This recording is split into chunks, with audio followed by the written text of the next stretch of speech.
Question है, A alone can finish a piece of work in 6 days while B alone can do it in 7 days. If they work alternatively one day, each start with A, one day each starting with A, in how many days will the entire work be completed? तो A करता है किसी काम को 6 दिन में,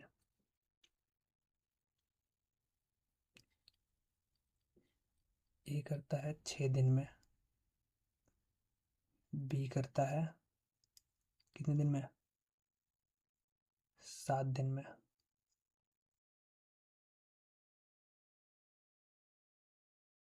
पहले LCM लेंगे, 42। ए की एफिशिएंसी कितनी आ गई? 7। बी की एफिशिएंसी कितनी आ गई? 6 यूनिट पर डे।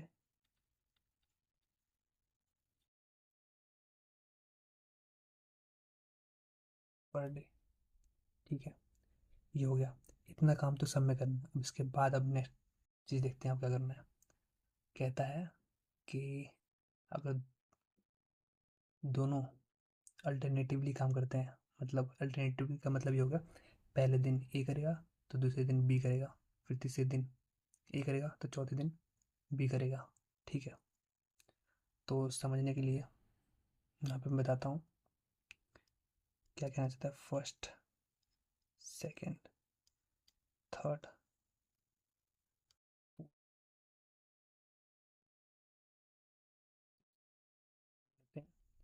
और इसने कहा है कि स्टार्ट करेगा कौन? ए। मतलब इस दिन ए ने काम किया तो दूसरे ने बी ने किया दूसरे दिन, तीसरे दिन फिर ए ने किया, फिर बी ने किया, फिर ए ने, फिर बी ने, ठीक है। तो ऐसे करके काम किया। तो अब हमें पता है कि ये इसकी ए की एफिशिएंसी कितनी है? 7, और बी की एफिशिएंसी कितनी है? 6। तो टोटल कितना कर रहे हैं 2 दिन में? 13 यूनिट। ऐसे ही नेक्स्ट 7 और 6 13, मतलब नेक्स्ट 2 और दिन में ये 13 करेंगे, ऐसे करके फिर 13 करेंगे, ठीक है। तो ये इतना कर दिया इन लोगों ने काम, ऐसे काम करेंगे ये, ठीक है। अब हम आते हैं इधर, इधर आते हैं।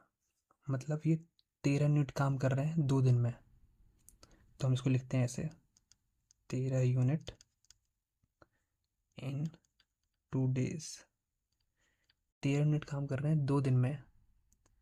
तो अब हम यहाँ तक जाएंगे, देखेंगे 13 के मल्टीपल में जाएंगे कि इसके आसपास कौन सा है, इससे पहले और इसके पास में कौन सा है। इससे पहले इसके पास में है 39, तो ये हम आते हैं 39 यूनिट पे। हम इसके 39 यूनिट आ गए क्योंकि इसकी 42 के पास यही है, 42 से पहले और उसके पास में 13 का मल्टीपल यही है, तो ये 39 आ गया। 39 यूनिट हमने कर लिया, मतलब ले लिया 39 यूनिट। तो हमने इसमें क्या किया, 13 का मल्टीप्लाई किया 3 में, तो 39 आया। तो दिन भी कितने होंगे, दिन में भी करेंगे, तो ये 6 डेज, मतलब ये 6 डेज में 39 मिनट काम कर देंगे। तो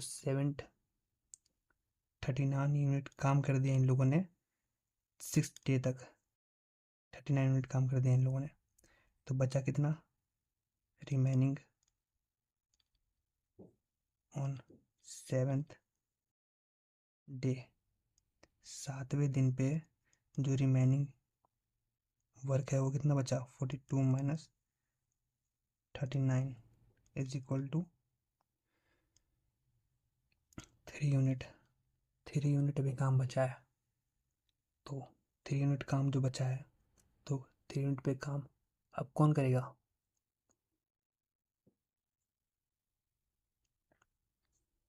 3 यूनिट पे काम करेगा 7th डे, बी हो गया 6 डे तक, 7 डे, फिर पाई किसकी आएगी? ए की, तो ए करेगा। ए का कितना है एफिशिएंसी? 7, तो 3/7 हो जाएगा, ठीक है। और कितने दिन है? 6 दिन है। तो इतने दिन में काम टोटल काम होगा। आया समझ में? क्या है ये? टोटल वर्क कंप्लीटेड इन 6 सही 3/7 दिन में काम कंप्लीट हो जाएगा। ठीक है, ये हो गया हमारा आंसर। फिर से बताता हूँ मैं इसे कैसे किया हमने। फर्स्ट, पहले दिन कौन काम, क्वेश्चन में दिया हुआ था कि अल्टरनेटिवली काम करेंगे, मतलब आज ये करता है तो कल भी करेगा, ऐसे करके करेंगे काम करेंगे। तो पहले दिन ये किया, दूसरे दिन भी किया, ऐसे करते हमने मान लिया। मैं यहाँ पे समझाने के लिए इसे बता रहा हूँ, वैसे इतना कुछ करना नहीं पड़ेगा। और ये ए स्टार्टिंग कौन कर रहा है? ए कर रहा है। ए ने स्टार्ट किया तो ए से स्टार्ट किया हमने, फिर बी का आया, फिर ए, फिर बी, ऐसे करके काम करेंगे। तो 2 दिन में कितने यूनिट काम कर रहे हैं ये? 2 दिन में ये काम कर रहे हैं 13 यूनिट।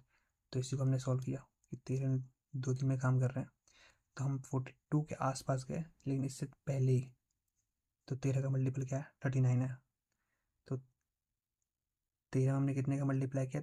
3 का मल्टीप्लाई किया तो 39 आया। तो 2 में कितने का मल्टीप्लाई करेंगे? 3 का मल्टीप्लाई करेंगे तो 6। मतलब 13 यूनिट में 3 यूनिट काम करता है 2 दिन में, तो 39 यूनिट काम करेगा 16 में। 6 दिन में करने के बाद दोनों ने काम कर ख़त्म कर दिया, तो उसके बाद भी कितने यूनिट काम बचा? 3 यूनिट। 3 यूनिट काम बचा अभी। तो 3 यूनिट कौन करेगा? फिर से अब 7वें दिन पे बारी किसकी आएगी? 7वें दिन पे बारी आएगी ए की। ए काम करेगा। तो हमने 3 यूनिट जो काम बचा है उसको ए से करवाया, मतलब 7। ए की एफिशिएंसी कितनी है? 7। और पहले हम काम करवा चुके थे, 6 दिन तक काम किया था इन लोगों ने 7 एक अल्टरनेटिवली। तो 6 सही 3/7, ये आ गया हमारा आंसर। ओके।